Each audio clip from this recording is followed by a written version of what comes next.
ત્રણેક મહિના પહેલા લિંબાયત ખાતે આવેલા ત્રિકમનગર વિસ્તારમાં ઘરફોડ ચોરીને અંજામ આપનાર રીઢા ચોરને ક્રાઇમ બ્રાન્ચે ઝડપી પાડી સળિયા પાછળ ધકેલી દીધા છે।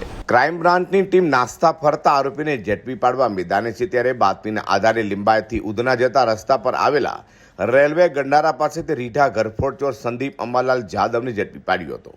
ક્રાઇમ બ્રાન્ચે રીઢાની પૂછપરછ કરતા તેને કબૂલાત કરી હતી કે આજથી 3 મહિના અગાઉ મોડી રાત્રે ચોરી કરવાના ઈરાદે ફરતો હતો। તે સમયે લિંબાયત ત્રિકમનગર સોસાયટી પાસે આવતા ત્યાં ચોરી કરવાનું નક્કી કરી સોસાયટીને એક મકાન પર તાળું મારેલ જોઈ દરવાજાનું તાળું તોડી ઘરમાં પ્રવેશી દાગીના, રોકડ અને મોબાઈલ ફોનની ચોરી કરી હતી।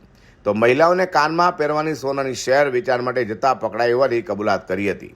તો ક્રાઇમ બ્રાન્ચે રીઢાની અટકાયત કરી તેનો કબજો લિંબાયત પોલીસને સોંપવાની તજવીજ હાથ ધરી છે।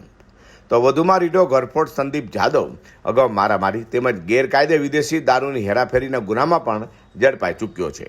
આજથી 2 માસ અગાઉ ડિંડોલી પોલીસ સ્ટેશન વિસ્તારમાં પણ ઘરફોડ ચોરી કરી હતી, જેમ કે ડિંડોલી પોલીસમાં ગુનો નોંધાતા ડિંડોલી પોલીસે તેની ધરપકડ કરી ત્યાંથી જામીન પર છૂટ્યો અને કબૂલાત કરી છે। અઝર કુર્સી સાથે હર્ષદ સેઠા।